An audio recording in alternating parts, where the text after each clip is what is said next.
Welcome back to another video. Today I'll be reflecting on the Lord is my shepherd. Like, a joke. Alright, so Psalm 23 is a very popular psalm, right?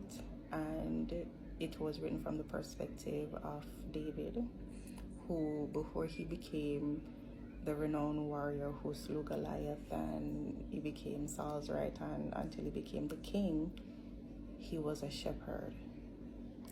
He was a shepherd taking care of his father's sheep. Your man got alone and dumb sheep out there, actual dumb sheep. So the reflection that I wanted to share today, I received it last year because I was wrestling with it at the time, and the Lord had to just real lovingly and real strongly tell me what was up. So the truth is, actual sheep are dumb. Like, they are very, what a word am I looking for? Expensive. Like, they're very valuable. There we go. They're very valuable. Like, for the meat, the wool, the whatever. So, a lot of investment goes into caring for them. But their personality, they're quite literally very dumb. Literally. Like, they do not have that instinct to see danger and not go into danger. They do not have that instinct to see a precipice and be like, oh, stop walking. Like, they will literally careen themselves off of a precipice. So they're beautiful, their wool is very expensive and luxurious and everything, but the actual sheep, they're quite literally very dumb. That's a fact. So I was in a season in my life where at the time the Lord gave me a part of the revelation, and I wanted to share it today because because I also feel like it still applies to me in this season. Essentially, when David says, hey, the Lord is his shepherd, he gets to say that because he was also a shepherd of sheep. So he had a certain revelation into what goes into caring for a sheep, into what goes, into protecting the sheep and stuff like that. Even though the sheep dumb, them beautiful, but them dumb, them have a clue. Okay? Now, in this instance, there was a part in there that says, thy rod and thy staff, they comfort me. You need the rod when shepherding sheep. One of them is to guide the sheep, and one is to ward off beasts, anything that would attack the sheep, anything that would threaten the sheep. But then, I started researching shepherding more, and I found something very interesting. And at the time, I did just so in my feelings about it when the Lord showed it to me. But so basically, what I discovered in my research, there are some times, and I don't know if I'm Jamaican, so I believe grace thrillers were really anointed by God for their generation. Like, the music they put out, next level. There was a song called 90 and 9 where essentially, and when Jesus was telling his parables, he told that parable of the 90 and 9. Again, it's a parable about sheep and shepherd, because in those days shepherding was like an economy. So Jesus giving parables about sheep and shepherd is just so that those he was speaking with could understand, and they translate that from shepherd and sheep to actually man and God's relationship with man, and vice versa, right? So the song is, there was 90 and 9. Essentially, there was one sheep that just wandered off, essentially. And the Lord had to leave the 90 and 9 in a safe place and go back for the one. So at the time, I was thinking, okay, I know what it's like to feel like the one, meaning the one that the Lord had to really come back out of his way to gather my entire behind and take me to safety, right? So like the Lord walked me through this entire imagery of what it's like to be the one, and by the one, the dumb sheep. So again, as a class of animal, they're not the brightest, right? So the shepherd again guides them, and stuff like that. Now imagine this: when the shepherd is, especially when it's a lot of them, when the shepherd is guiding them, he has to have his eyes on every single one, right? And ensure that everybody stays together. No, a shepherd has to sometimes you have to journey through different, from pasture to pasture, from this pasture to the next one. Like, you have to journey. We're just going to say the same thing again, but you have to journey from one place to another, and sometimes the terrain is not always even, it's not always safe. There are times when you have to go through hills and valleys, brave one mountain on one side, precipice on the other side. So the terrain is it's not always safe, right? And obviously you cannot leave a sheep by itself. They will literally just watch one sheep fall off one precipice and the rest of them still go over there. Literally, that's how unintelligent these sheep are. So what the Lord was saying to me is yes, you know what it feels like to be the one sheep, but let me give you some insight into the shepherd. The shepherd, because the sheep is an animal, it doesn't have a soul like mankind. So if the sheep drop dead, the sheep just drop dead. However, who feels it? The shepherd feels it. The shepherd is the one that would have been caring for the sheep from before it born till it born, because the shepherd is the one that has plans for the sheep, whether that's food or to sell the wool or to reproduce a specific breed of sheep, or whatever the case is. The shepherd is the one that has the vision for the sheep. The shepherd is the one that obviously has the responsibility to take the sheep day to day from point A to point B. The sheep, being as unintelligent as it is, literally needs a shepherd, because it doesn't matter how valuable the sheep is. One, without the shepherd, there's no one to protect the value of it. And then two, even when the shepherd is in place to protect the value of it, the shepherd literally has to sometimes be wrestling with the sheep, because they're instinctive creatures. They're strong and stuff like that, but they don't have the intelligence to stay out of danger. So they're very expensive, they're very valuable, but they don't have the intelligence to stay out of danger. So the Lord is okay, if the sheep dies, the sheep dies.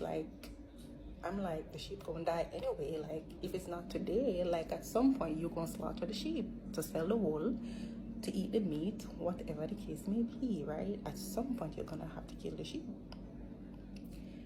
And he's yes, but until then, because remember, the shepherd is the one that has the vision for the sheep. So he was basically giving me a scenario, they're going from point A to point B. Again, I'm looking at the 90 and 9 versus the 1, which was just wild, extra wild and all over the place. I did a research on it, and they say usually when the shepherd has a flock, over time, as unintelligible as they are, they tend to stay in the guidance of the shepherd. If there is one, however, that is just real wild and rambunctious and everything, what the shepherd has to do is to leave them in a one clear pasture, right, and go back for that one. When the shepherd goes back for that one, the sheep is so dumb sometimes. Obviously that sheep is going into danger. You're going at one wild beast mouth. You know, see the precipice over this, and you know, say I go drop off and broke your neck, and that's it. This is the actual sheep, obviously. And so when the shepherd goes for that sheep, instinctively the sheep will fight the shepherd, literally wrestle with the shepherd. So what the shepherd has to do, this is what messed me up. What the shepherd has to do sometimes is to break the leg of the sheep, break one of the legs of the sheep so that the sheep stops fighting it, so that the shepherd can literally scoop it up and take it to safety. I was like, say what? And God is like, yes.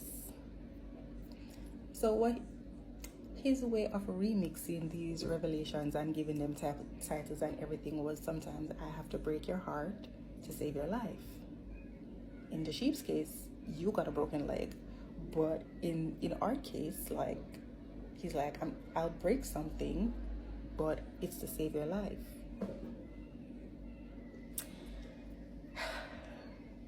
That gave me insight into how, like, even though God has to tough love us sometimes, you really feel it. Because imagine, as a shepherd, you see this sheep going into danger.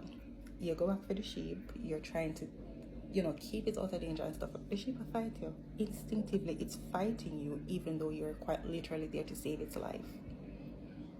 So the shepherd of it do something real quick. And when he broke our leg, right, the sheep start fight, because now the energy that it would take to fight, it is now taken to, oh, I'm in pain, oh, something broke, yeah. And it would be less inclined to fight then, because once you have a wound or something is hurt, like, you kind of calm down and trying to tend to the wound or something like that, right? So the Lord was basically just saying to me that he got to do that sometimes. Like, he has to break something to save our lives sometimes. And he was talking to me, so he's like, I have to break something to save your life. It's gonna hurt, but whatever I break, I guarantee you we can fix it back. However, this is to save your life. You understand me? I'm not breaking your legs for shits and giggles. Like, if you're going in a direction that's quite literally gonna be a detriment to you, what kind of loving father would I be to just watch you go into self-destruction? I would rather to break something, put you on pause, make you tend to the wounds and all of them things there with me, but at the end of the day, it saves your life. Because you not see the danger over there, so right, you don't see the danger, but you're instinctively drawn to it, and you're incapable of assessing the level of danger, the level of detriment, the level of destruction. And he was saying this to me because there were just certain things that I wanted at that time. There were certain things that I wanted to pursue at that time, and he kept restraining me, and I kept fighting it. And he's like, keep it up. You're on a Jamaican parents ever tell me, say, on a rising for a fall, or just me? That was like the Jamaican wisdom. Like, honestly, I genuinely believe Jamaican parents get some of their instincts and wisdom from God. I just think they apply it like so, just so corruptedly, right?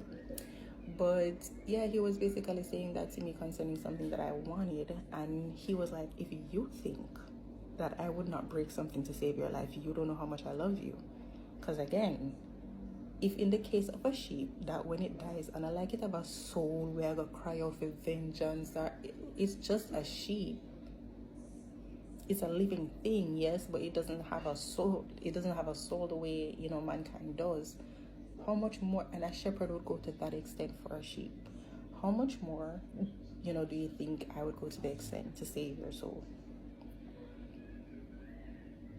So yes, I'll break your heart to save your soul. And I was like, I don't even know if I feel about that. Like, okay, in the moment when I got it, I understood it. And I got it, like I got it from God's perspective. Sometimes I believe the Lord graces me to just let me understand it from his perspective. But then when I come out of that into the reality of my own flesh, and I realize the implications, I'm like, oh damn, well, that's what that means. Okay. But like, that tells me, so yes, Jesus gave the parable of the 90 and the 9 and leaving them and going back for the 1. Jesus left out the part about where the sheep would be kicking and screaming, and he has to break a leg to save the sheep's life. so that the sheep would stop fighting him, so that, as a shepherd, so that he could take the sheep to safety with the rest of everybody. Okay? So it was a very sobering revelation, because, like, again, that just goes into God just sharing some of the tough decisions he has to make to save our souls. He's always told me, y'all act careless with the soul that I gave you. The truth is, you don't know the full value of it. I do. So yes, I'll go to near every extent to save that soul and to rescue that soul. And Jesus Christ being the shepherd of our souls doesn't always mean that we're not going to go through things. It doesn't mean, and some of the times what we are going through or what we feel, and by we, I mean me, obviously. Me is the we that I'm referring to. I may feel like, okay, this hurts, but the truth is, if I had gotten whatever I was pursuing and stuff like that, that would have hurt way more. And sometimes I don't understand the wisdom of God until after the fact. After time plays out, time has passed, and I see the wisdom of his ways. I'm like, oh, it doesn't change the fact that it hurt in the moment, but like, that's just a part of the faith journey sometimes. Like, it's not gonna be, everybody has a tough role, because if I'm the sheep in this analogy, it means that sometimes I do be pursuing things either just completely dumb, or my motives are just dumb. And God, in his mercy, is like, I'm gonna save her from her stupidity, but to her it's gonna feel like I'm breaking something in her that I shouldn't have to. It might feel like disappointment. It might feel like I'm letting her down, when the truth is I'm actually saving her life, because she does not know what is on the other side of that door that she's knocking on. And I was saying that to the Lord because, let me tell you something, I don't believe there's any such thing as a coincidence, right? And I was sharing this testimony with it was some months ago. I was sharing this testimony with somebody, and I was like, listen, there was a stage in my life when I wanted to, like, just pack up and rebuild somewhere, right? And I was looking to the west of the island. I've never lived in the west of the island or anything like that. I'm like, Lord, please, I could start over in Westmoreland, I could have started over in Westmoreland. Serious. And as I thought about Westmoreland, I thought about St. Elizabeth. I never did really a big Clarendon or Manchester like that. I wanted to go like further out. And I was just like, Lord, please, can you just open a door down there? I'm eager to get started. I'm eager to start over. I'll start over with you anywhere.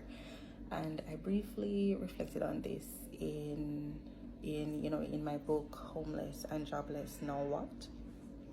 Because that's the truth. I was ready, and I was knocking on doors, and I was like, Lord, I could literally see myself. I could have seen myself. I start over down there, so because I'm a strong starter as well.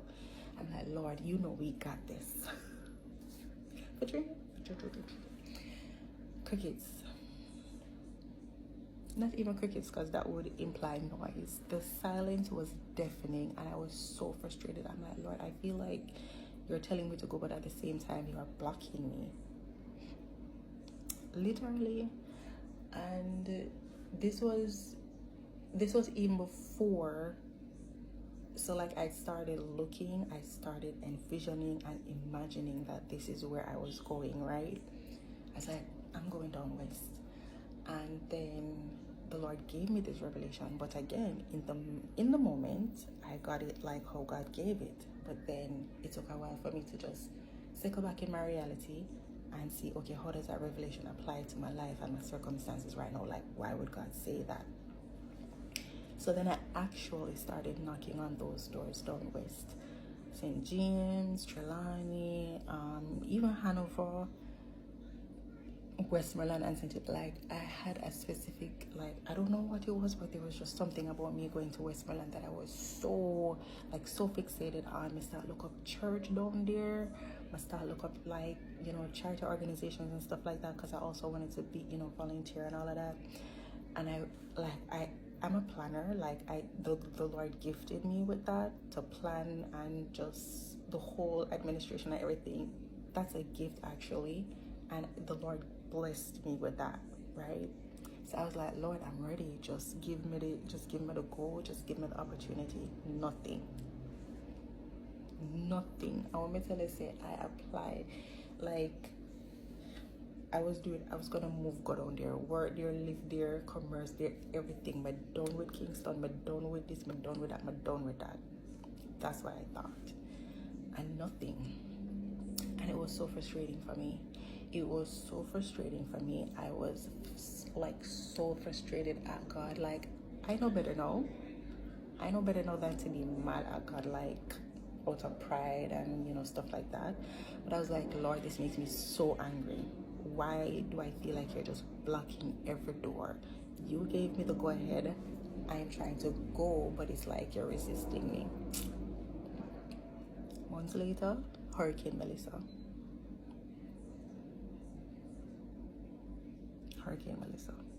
Wipe out the entire western end of the island. I mean, obviously, as a Jamaican, I applied some dramatization to that, to the extent that it applies, but the damage was extensive. And though I was in a hurry to go, the Lord resisted me to protect me. Now, where I stayed protected, did it feel good? No, but I knew that I was protected. When I knew I was protected? In the midst of the storm. When I was like, where I wasn't even getting like much attention from the storm. We're just getting like a hi, bye, how are you? Like some pleasantries. That's all we were getting, and it was terrifying. So I can just imagine. And then I was like it took me months to really sit with the fact that you were willing to go and start your life all over again. And you were just so fixated on the West. And if I had allowed you to go, you would have been swept up in the devastation that took place down there. And that would have set back what I want you to do.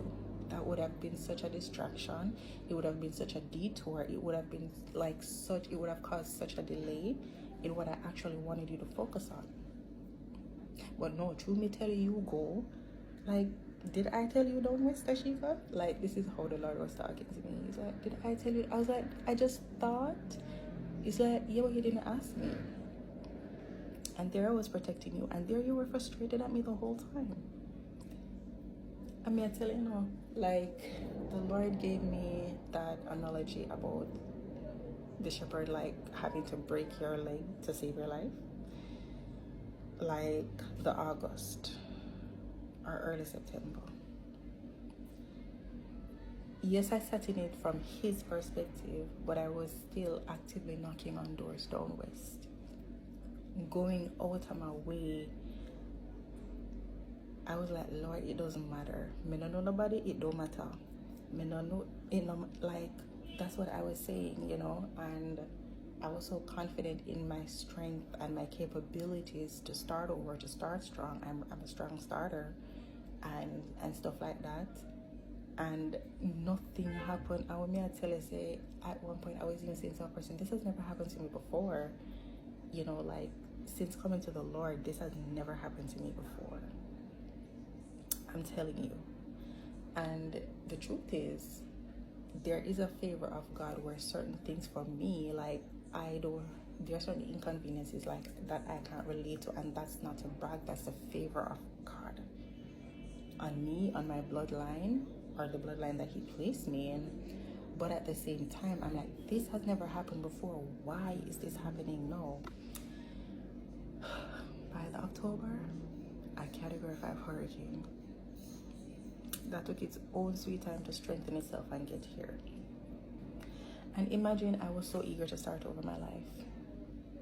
And imagine I was like, Lord, why are you resisting me? I want to start over. like send me down there, I'll go. And God is like, why? Never tell you, say, don't listen to me. I said, but anyways, go and sit down with Friday. Cool. Go and sit down with Friday. And I was so frustrated with the Lord about it. So frustrated. It affected, like, I still saw him, we still had relationship, we still had intimacy and everything. But in a part of me, I was like, it's like I say, I start my progress. Like, I wanted to say something more colorful, but it has a whole other connotation that I don't want to get into. But it's like, me, like, I start my progress. You're being so anti-progress right now. What is out of his mercy? Look how I nearly jumped a while ago. Come and say what is in my ear.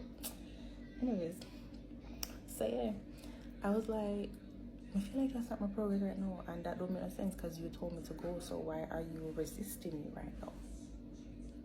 Because a category 5 storm was scheduled to hit down there. That's why. And it took like me having to endure that frustrating tension between August and October to see. And even after the hurricane, I saw it and I was like, interesting, because I was fixing to go down west, right? But then it was really like months after that when I had the time and pace and rest in my soul to really reflect with the Lord. That was your protection. Like, it might seem casual to some. Life is way too spiritual for it to be coincidental, and something was prodding me to go down west, but it wasn't the Holy Ghost, right?